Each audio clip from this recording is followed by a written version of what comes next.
Marco, thank you for taking time being with us today. Tell us a little bit more regarding your background and how did you get into real estate? Well, good question. And I appreciate being on the program with you today. So I actually started when I was 18 years old. I literally jumped in when I was 18 because I could qualify for financing. And that gave me the opportunity to get started in real estate. But the writing was on the wall at that time because I knew that what real estate was a great way to preserve your wealth, and create passive income or passive cash flow. And we as investors look for that. We want the passive income because we want financial freedom. We want to preserve our capital. And I knew that at a young age. So I started accumulating some property. I didn't do it full time. But as the years went by, in the early 2000s, real estate was, in the United States, we say, was on fire. Things were appreciating rapidly everywhere. And at that time, I identified the opportunity to not only go back into investing myself, but to also help other investors, even institutional investors. So today, I continue to invest in real estate. In fact, in a short 2-year period back in 2004, I had accumulated 84 units, in less than 24 months. So that was a very rapid accumulation of property, a large portfolio in a short period of time. Now, you can't really do that today as easily because credit is not as easy to get. But that's when I started my business is in 2004 to help other investors achieve what I was doing in terms of accumulating property and building their portfolio so they can have financial freedom. So I don't know if that answers your question. And tell us a little bit more regarding your first deal. How did you get your first property?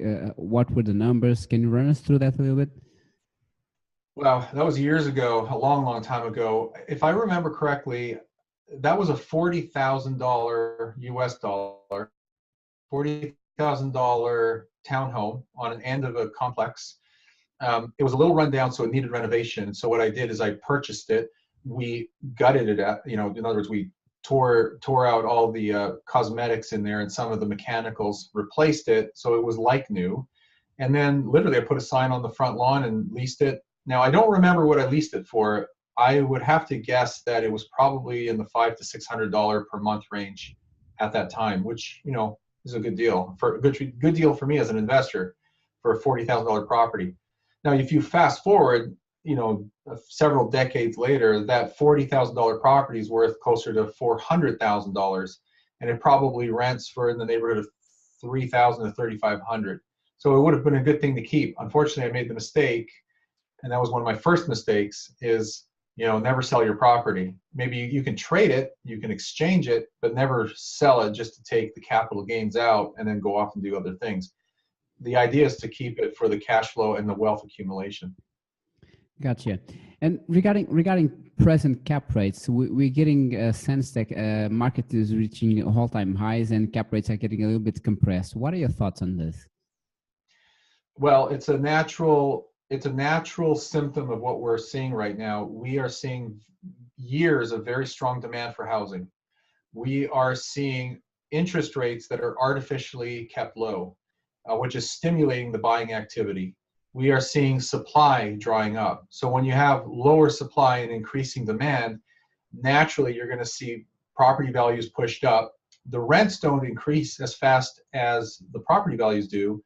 So naturally the cap rates, the capitalization rates are going to come down. They get compressed. So the deals are still out there. There's just not as many of them.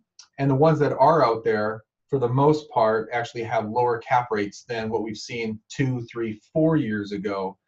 But the deals are still out there. You just have to have changed expectations, and you need to be market agnostic, which is what our company is. We're completely market agnostic.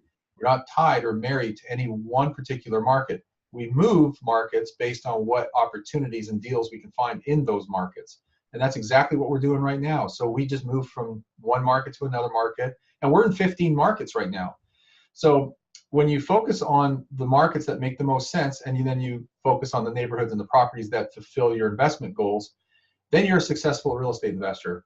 But look, real estate is like, the pendulum in a clock. It swings one way, and then it swings the other way, and then it swings back the other way. And you just have to know what to do, what your investment strategy is, and where to invest depending on where that pendulum is swinging. So at this time, how are you bringing good returns to your investors, knowing that you have scarcity of good deals about? Yeah, good question. So the key is what I just mentioned a minute ago, and that is identifying the markets where you have those investment opportunities. The United States is an amazing country. You know, we have very strong rule of law, and we have over 400 separate metropolitan areas. So, you know, you don't want to call them a city because some of these metropolitan areas are actually a region of multiple cities. So we have over 400 of these regional areas, and every one moves independently of another. What happens up in San Francisco is different than what happens in, let's say, Detroit, Michigan, which is completely different than what happens in the middle of the country in Kansas City, Missouri. I happen to love Kansas City, Missouri. By the way, I invest there myself, and we have a lot of clients that purchase property there. But the numbers are different. So markets change, but if the opportunities are there in that market, then it makes sense to find the right areas. They could be suburbs or they could be neighborhoods within that market to buy the properties that fit your investment criteria. That could be single family homes. Maybe you want to be in a B plus type neighborhood. Well, that's great. You'll find cap rates of 7, maybe 8% in those areas, sometimes 9, but 6 to 8% is what we're seeing on residential property right now. Now, if that drops over time, guess what? You don't have to be married to that market. Like I said before, you have to be agnostic. Don't be married to any market or any company. You move on to the next market where the numbers actually do make sense, and it has a strong economy, and it has the fundamentals in that economy to support long-term real estate investments. And regarding yields, what type of deals that you're looking at? Run us through the cash on cash, IRRs, that service coverage ratios. What do you like in a deal when you have one across your table? Okay, so when you're talking about residential real estate, you look at it a little differently than commercial real estate or syndications like we were talking about before. So, most residential real estate investors are not sophisticated enough to be measuring their returns in terms of internal rates of return, IRR. They don't even look at debt service coverage ratio, the DSCR you mentioned. The reason is because the financing is based on comparable sales, not based on the ability for the property to service the debt. So DSCR is not even a variable that comes into the equation. So, but the financing is there. There's plenty of financing for nationals, U.S. residents, U.S. citizens. There is some financing available for foreign investors, what we call foreign national investors. The terms are a little different, but it still makes the deal work. So the interest rate is a little higher, but the down payment is a little higher. So the end result is you still have financing with a higher rate, but a smaller principal amount. So it still cash flows well. The cap rate doesn't change. But your cash on cash return is a little lower. However, it's still a better deal than purchasing these properties 100% all cash. And it's still a better deal than what we are seeing in most other countries around the world where property values are very, very high. The rents are low compared to the acquisition price. So we call that a price to rent ratio, or a rent to value ratio is actually what we call it. There's deals here. They are attractive. But you have to ask the question, compared to what? Compared to what you have in your country? Certainly. Compared to maybe some other deals in other markets within the US? Maybe. But then you have to start asking other questions like, well, where exactly is it located, and what kind of neighborhood is it, and what are the demographics, and what are the economics of that market? And how would your company would be able to help some foreign listeners listening to this podcast? So we work with clients in different countries, from Japan to Australia to the United Kingdom. And in fact, I just came back from Shanghai, and we were talking to some very well-off, wealthy investors. And we're talking people who have tens of millions to hundreds of millions of dollars. In fact, we sat down with 2 companies that had $2 billion to invest. So at the end of the day, what we focus on are single family homes, duplexes, fourplexes. That's kind of what we call in the United States residential real estate. When you go above 4 units, 5 and above, it's considered commercial. And I know you know this. I'm explaining this for your listeners. But commercial commercial properties are analyzed differently and they're financed differently. Our focus are on the 1 to 4 unit properties. They are plentiful. They are attractive in terms of rates of return. They're very sound. Everybody needs a place to live. Most people prefer to live in single-family homes, not so much in apartments. But there's very strong demand for housing of all kinds, and especially single-family homes. So it's the perfect storm. We have an environment where homeownership is decreasing, rentership is increasing. We have more and more people like the millennials who prefer to rent as opposed to purchasing a home. They want to be mobile. They don't want to be tied to a property. So we have all these forces pushing up rental demand. At the same time, you know, we still have some inventory coming through the markets around the country that are post 2008. You know, the housing crash of 2008. So these are foreclosed homes. Those are the properties that we are picking up and we're fixing. We're completely renovating them, making them like new, and in good neighborhoods. So those make very attractive rentals. They're solid investments. They have no deferred maintenance.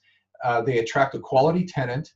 The cash flow and the cap rate is very attractive. So as an investment, they make a lot of sense. And we have a good flow of that property. Even though inventory has become tight, we still have a good flow of that inventory. Gotcha. And in what markets are you in now? So let's say someone is looking to acquire property that you have in your portfolio. Where are the markets? Well, we're in about 14 or 15 markets right now, and those change a little bit over the course of the year. We might go into a new market and then come out of another market.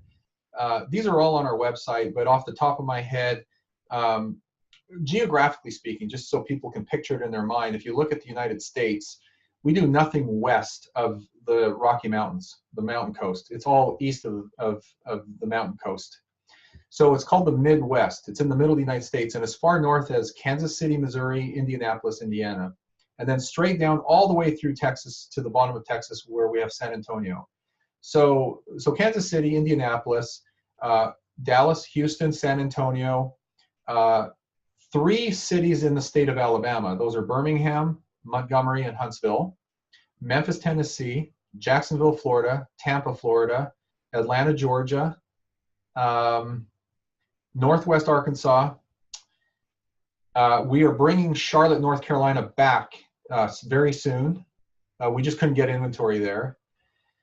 And I think I missed 1 or 2 markets, but those are the ones we've picked because the economy makes sense, the numbers make sense. If you as an investor want a safe place to put your capital, get a good rate of return and good cash flow, and have professional management manage the whole thing, those are where we have the teams to do it, and we have the numbers to make that happen. And so that's why we picked those markets.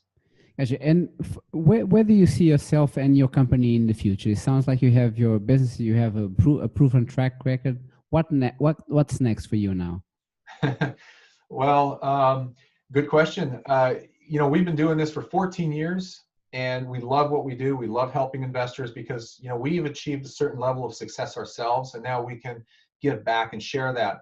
And, you know, everything we do is free to our clients. We don't charge our investors anything for what we do. We hold their hand, we guide them along, we answer questions, we educate them. You know, we've got our podcast, we've got our 2 blogs. So we put out a lot of content. At the end of the day, though, once someone comes to the realization that I need to invest because I need to build up, either I need to preserve my capital or I need to create passive income, that's the type of product that we put out. So we want to do more of that in the years to come. Our business has been growing month after month, year after year, and I'm now pushing the gas.